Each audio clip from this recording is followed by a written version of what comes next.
우리 일상이 여기 있습니다. 여러분의 오늘을 담아드립니다. 충청은 오늘입니다. 지구의 표면 중 약 71%를 차지하는 바다, 그 넓고 깊은 미지의 세계에는 우리가 상상조차 못할 수많은 이야기들이 잠들어 있는데요. 충청은 오늘 수백 년, 수천 년 동안 바다 깊이 숨겨져 있던 난파선을 통해 역사의 타임캡슐을 여는 수중 발굴의 세계로 떠나볼까 합니다. 함께 말씀 나눠주실 분 자리해 주셨습니다. 어서 오십시오. 예, 안녕하세요. 시청자 여러분께 직접 소개를 먼저 부탁드릴게요. 저는 국립해양유산연구소 수중발굴과에서 일하고 있는 신종국이라고 합니다. 반갑습니다. 네, 반갑습니다. 국립해양유산연구소 수중발굴과에서 나와주셨는데요. 일단 국립해양유산연구소 어떤 일을 하는 곳인지 간단히 소개를 해주신다면요. 예, 국립해양유산연구소는 우리나라에서는 유일한 수중유산 전문 기관입니다.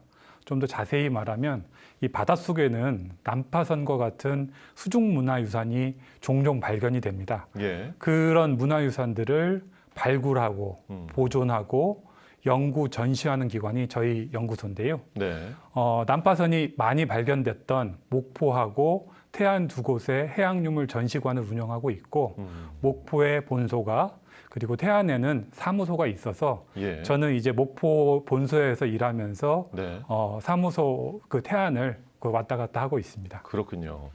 그 말씀해주신 그러니까 난파선 바다 깊이 있는 이제 문화재들. 예부터 뭐 보물선이라고 또 하지 않습니까? 뭐 만화나 소설의 단골 소재로도 쓰였고 상상 속의 금은 보화는 뭐 물론 아니더라도요. 바닷속에 침몰해 있던 배에서 귀한 유물들이 발견됐다는 소식은 뭐 뉴스를 통해서도 전해지곤 하는데 얼마 전 반가운 소식 들었습니다. 충남 태안군 마도 인근 바닷속에서요. 조선시대 배를 인양하기 시작했다고요? 어떤 내용인가요? 예, 태안 신진도 옆에 말을 닮은 섬이라고 해서 마도라고 하는 섬이 있는데 네. 그 인근 해역에서 여러 척의 배들이 발견이 됐습니다. 여러 척이에요? 예, 네. 그 중에서 이제 네 번째 배가 마도 4호선입니다. 그 마도 4호선을 이제 그 기존에 발굴이 됐었고 네. 이번에 새롭게 선체를 인양하는 작업을 시작했습니다. 그러니까 마도 1호선, 2호선, 3호선, 4호선 다 예, 명칭을 붙여놓고 이제 선체 인양을 이제 시작하는 거네요. 예, 그렇습니다. 아니, 그러면 발굴 이게 10년 만에야 선체 인양이 시작된다라는 건데 왜 바로 진행하지 않고 10년이라는 긴 시간을 뭐 기다렸다 가는 건가요? 어떤 예. 건가요? 그거는 여러 가지 사정이 있는데요. 예. 이 선체를 보존 처리하고 복원하기 위해서는 상당한 공간과 시설물들이 필요합니다. 예. 근데 그 이전까지 아까 말씀드렸다시피 마도 1, 2, 3호선을 비롯해서 태안선까지 네 척의 배가 이미 발굴이 돼 있었어요. 네네. 특히 이제 마도 1호선 같은 경우는 2009년도에 발굴이 됐는데 아마 내년 정도까지 약 한 16년 정도가 걸려야 보존 처리가 마무리가 될 예정이에요. 와, 정말 그러니까 상당한 시간이 걸리는군요. 예, 그렇죠. 네. 한 그 태안선과 마도 1, 2호선과 같은 그 배를 이미 이제 인양을 해서 보존 처리를 하고 있기 때문에 미처 마도 4호선까지 인양해서 보존 처리하기에는 저희 이제 갖고 있는 용량이 그렇게 크지 않아서 순서가 또 있는 예, 좀 기다렸습니다. 네, 그래서 이제 10년이라는 세월이 또 걸린 것인데 마도 4호선이 역사적으로나 학술적으로 이제 상당히 귀한 가치가 있는 배라고요. 네, 마도 4호선 조선 시대에요 세금을 걷어들이던 좋은 선이라고 합니다.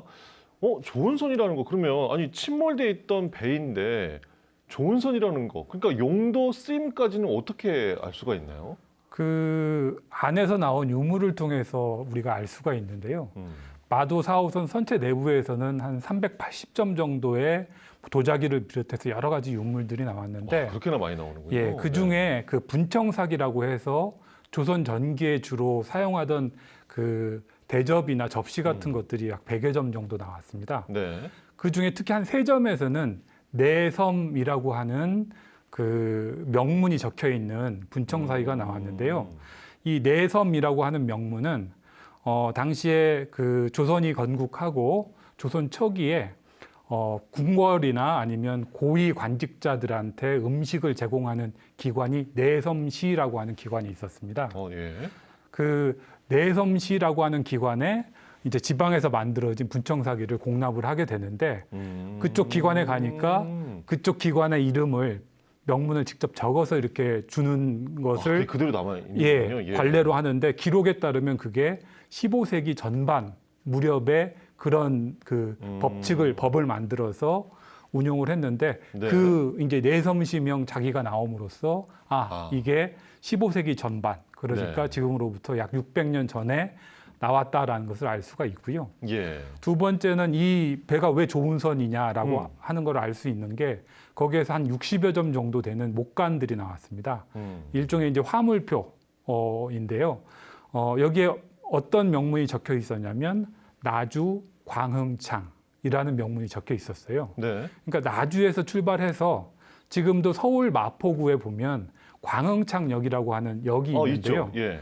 이 광흥창이라는 게 창고거든요. 큰 창고인데 당시 각 지방에서 그 세곡들을 운반을 해서 이 광흥창에다 두면 광흥창에서 당시 이제 관리들한테 녹봉으로 주던 곡물들을 관리하던 창고예요. 그래서 그런 어떤 세곡들 지방에서 걷어들인 네네. 곡물들을 운반하던 배라는 거를 이 목관을 통해서 심지어 확인할 그러니까 수 있었던 거죠. 출발지부터 목적지까지도 그렇죠. 다 남아 있는 거네요. 예, 예. 아. 굉장히 중요한 자료들이 확인됐고 네. 그래서 이 배가 처음으로 발견된 15세기 전반 특히 태종에서 세종대에 지방의 세곡들을 운반하던 조은선이라는 것을 알 수가 있게 된 거죠. 그 당시에 운용을 했던 조은선은 처음 발견이 예, 되는군요. 처음입니다. 네. 그런데 그 넓은 바다, 정말 망망대해에서 난파선을 딱 발견한다는 거는 모래사장에서 바늘 찾기가 아닐까, 그 정도 어려운 일이 아닐까 생각이 드는데 마도 4호선까지 그렇게 여러 척의 배 어떻게 발견이 되나요? 이게 2007년으로 거슬러 올라가는데요. 네. 그 2007년에 요즘이 한참 쭈꾸미철이잖아요. 네. 4월달, 5월달이면 쭈꾸미, 쭈꾸미철인데 이 쭈꾸미가 요즘 시기에 이제 알을 낳게 되는데 알을 낳을 때 소라 껍데기라든지 그릇 속에 들어가서 알을 낳게 돼요. 그래서 요즘은 한참 이제 쭈꾸미를 잡고 있는데 네. 2007년에 그 쭈꾸미를 잡던 어부가 쭈꾸미를 잡다가 보니까 소라 껍데기를 물고 들어오는 게 아니라 파란 고려 청자를 물고 온 거를 확인을 한 거예요. 네. 그래서 쭈꾸미가 건져 올린 고려 청자가 돼서 이거를 그 어부님께서 발견 신고를 예. 하게 됐고 그것을 계기로 해서 저희가 조사를 해보니까 거기에 태안선이라고 하는 선박이 확인이 된 겁니다. 그러니까 그 바다에서 그 쭈꾸미가 그렇죠. 그 분청사기를 물고 올라와서 분청사기는 아니고 네. 마도 4호선보다 조금 이른 그 시기인데 이전 시기에 고려 청자가 그 배에서 한 2만 3천 점 정도가 확인이 됐어요.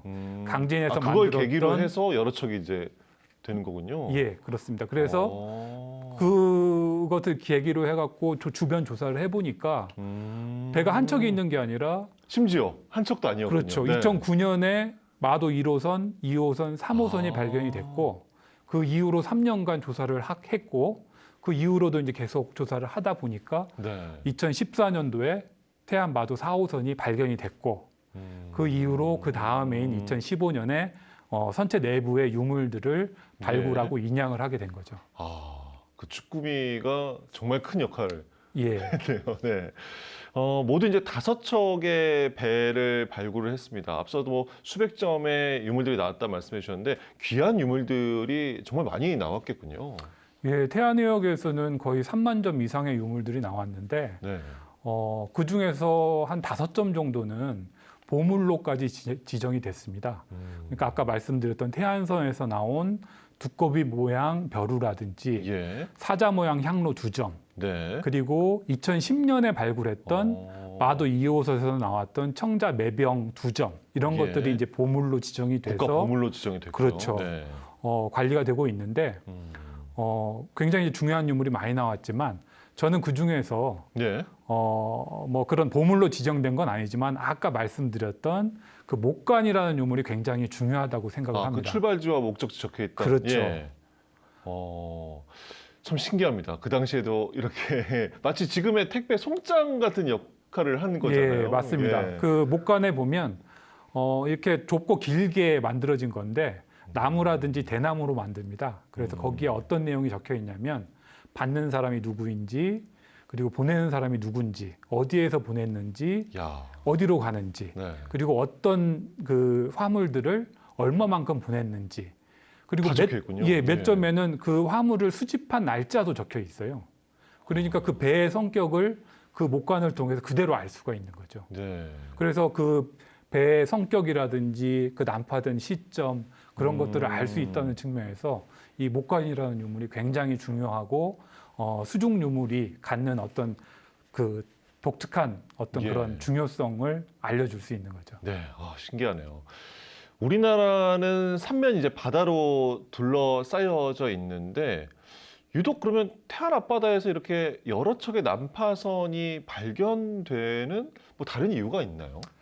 그 태안 해역 같은 경우는 일단 그 지도에 딱 보시면 태안이 앞으로 이렇게 툭 튀어나와 그렇죠. 있잖아요. 예, 맞아요. 그래서 조류가 굉장히 세요. 그리고 안개가 굉장히 심합니다. 그리고 암초도 많아요. 그러니까 배들이 침몰하기 딱 좋은 해양 지형과 기후를 갖고 있어요. 당시에 너무 이게 안 좋은 상황이었지만 결국엔 유물을 우리가 확인할 수 있게 되는 거네요. 그렇죠. 예. 그래서 고려 시대 때는 여기를 뭐라고 불렀냐면 지나가기 힘든 예. 그런 만이다라고 해서 난행량이라고 불렀어요. 네. 그래서 조선왕조실록 기록에 따르면 1392년부터 한 60년 동안 이 태안 해역에서 침몰한 배 숫자가 다 적혀 있거든요. 왕조실록에 보니까 한 200척 정도의 배가 그렇게 여기에 많아요? 이제 침몰했다라고 기록이 돼 있고 예. 그 시기뿐만 아니라 고려 시대 때나 아니면 조선 후기 때도 상당한 배들이 지나다니는 길이었으니까요. 그렇죠. 많이 예. 침몰이 돼 있었으니까 그래서 육상 같은 경우에는 고고학의 보고가 그 신라의 경주잖아요. 그래서 혹자는 여기를 바다의 경주다라고 얘기를 하고 있습니다. 그렇군요. 말씀해 주신 것처럼 뭐 200척 넘는 그 선박이 그 기간 동안에만 해도 태안 앞바다에서 침몰했다라고 하면 앞으로도 또 어디에서 어떤 배들이 역사의 비밀을 품고 있다가 발견될지 기대를 또 해보게 되고요. 자, 그에 앞서 이제 막 선체 인양을 시작한 말씀해 주신 이제 마도 4호선 인양 후에는 어떤 과정을 거치게 되나요? 그 선체가 보통 한 그 여러 부제로 만들어졌는데요. 마도 4호선 같은 경우는 한 60편 정도 되는 그 부제로 이루어졌어요. 예. 그래서 그거를 이제 나무못으로 박아서 선체를 만들었는데 하나에 한 5m에서 8m 정도 되는 길이입니다. 그래서 이거를 굉장히 좀 대형 목재이기 때문에 보존 처리하는 데는 꽤 많은 시간이 걸리는데요. 먼저 선체 인양을 하게 되면 여기에 대한 3D 스캔이라든지 뭐 그런 걸 하게 되고 바닷속에 오랫동안 있었기 때문에 예. 바닷물에는 소금기가 많이 있잖아요. 그렇죠. 예. 네. 그 소금기를 빼는 타렴 작업이라고 하는 거를 한 일단 3년 정도 다 진행을 빼는군요. 합니다. 예. 그래서 일반 민물에다가 수돗물에다 담궈 놓으면 그 소금기가 빠지게 되거든요. 예. 그게 한 3년 정도가 지나고 소금기가 다 빠지면 그거를 단단하게 만드는 경화 처리 작업을 하게 됩니다. 경화 처리라는 게 어떤 거냐면 뻘 속에 한 600년 정도 있었잖아요. 네. 그렇기 때문에 이 선체가 뭐 최근의 나무처럼 이렇게 단단하지가 않고요. 형태는 남아 있는데 그 내부는 스폰지처럼 상당히 이렇게 물은 비어져 있어요. 그래서 그거를 물이 지탱을 하고 있는데 만약에 보존 처리를 않고 육상에 그냥 그 건조를 시켜버리면 한 일주일 정도면 다 말라 비틀어져 버려요. 그렇기 때문에 그걸 방지하기 위해서 40도 정도 되는 따뜻한 물에 PEG라고 하는 그 물질, 그러니까 폴리에틸렌 글리콜이라고 하는 물질인데요. 그거를 일정한 농도로 이렇게 계속 주입을 시킵니다. 그러면 그것이 이제 그 상온에서 두면 그게 단단해지거든요. 예, 그래서 그 단단하게 이제 경화 처리를 하게 되는데 그게 약 한 5년 정도 시간이 걸립니다. 와, 그럼 소금기 빼는 데만 3년, 단단하게 그렇죠. 하는 데만 또 5년. 5년. 그리고 또 그걸 나와서 건조시키는데 5년. 시간 그리고 많이 또 걸리네요. 그거를 해체해서 인양을 했기 때문에 다시 또 조립. 보고 조립하는데 1년. 그래서 한 최소 15년 정도의 시간이 걸립니다. 긴 시간이 예. 많은 노력이 있을 수밖에 없는 거군요. 앞으로도 이제 마도 4호선 인양 포함해서 뭐 여러 이제 수중 발굴도 계속 될 텐데 어떤 계획들이 또 있는지 말씀을 또 해주신다면요. 예, 그 마두 4호선 인양뿐만 아니라 태안역에서 지금까지 5척의 배가 발굴이 됐는데 아마 더 많은 배들이 있을 걸로 생각이 됩니다. 예. 그래서 뭐 시굴 조사라든지 아니면 음파를 이용한 그 탐사라든지 그런 네. 걸 통해서 주변에 있을 걸로 생각되는 더 많은 난파선을 한번 찾아보려고 노력을 하고 있고요. 예. 특히 이제 뭐 고려 시대 때나 조선 시대 때 배뿐만 아니라 삼국 시대의 백제 배라든지 뭐 그런 것들을 좀 찾아내기 위해서 열심히 네네. 노력을 하고 있습니다. 알겠습니다. 끝으로 시청자 여러분께 전하고 싶은 말씀 해주신다면요. 예, 그 수중 발굴 내지는 수중 문화유산이라는 거에 대해서 우리 일반 국민들은 굉장히 접하기가 힘들기 때문에 잘 알지 못하시는 분들이 많아요. 그래서 저희 국립해양유산연구소에서 올해는 그 지금 발굴을 하고 있는 태안 마도 해역에 수중 발굴 체험장을 조성을 하기 위해서 지금 작업을 진행을 하고 있습니다. 그래서 아마 내년쯤부터는 수중 발굴 체험장을 완성을 하고 시범 운용을 할 수 있게 될 것 같아요. 물론 이제 뭐 모든 분들이 다 와서 보실 수는 없지만 스쿠버 다이빙을 하실 수 있는 분들에 한해서는 직접 바닷속에 들어가서 네. 그 고려시대 난파선의 야. 그 모습들을 좀 볼 수 있게 저희가 기획을 하고 있거든요. 그래서 네. 많이 기대해 주시고 네. 만약에 내년에 시범 운용을 하게 되면 많이 참석해 주시기 바랍니다. 네, 알겠습니다. 오늘 도움 말씀 잘 들었습니다. 나와주셔서 고맙습니다. 예, 감사합니다. 바닷속 타임캡슐을 건져 올려 우리의 역사를 찾는 여정, 수중 발굴에 대한 이야기 들어봤습니다. 충청 오늘이 준비한 소식 어떠셨나요? 바다에 잠든 역사를 깨우는 수중 발굴, 우리 역사에서 과거와 현재 그리고 미래까지 있는 가교의 역할을 해주기를 바랍니다. 충청 오늘 앞으로도 우리 지역의 다양한 이야기들을 하루하루 담아 전해드릴게요. 저희 다음 시간에 꼭 돌아오겠습니다. 고맙습니다.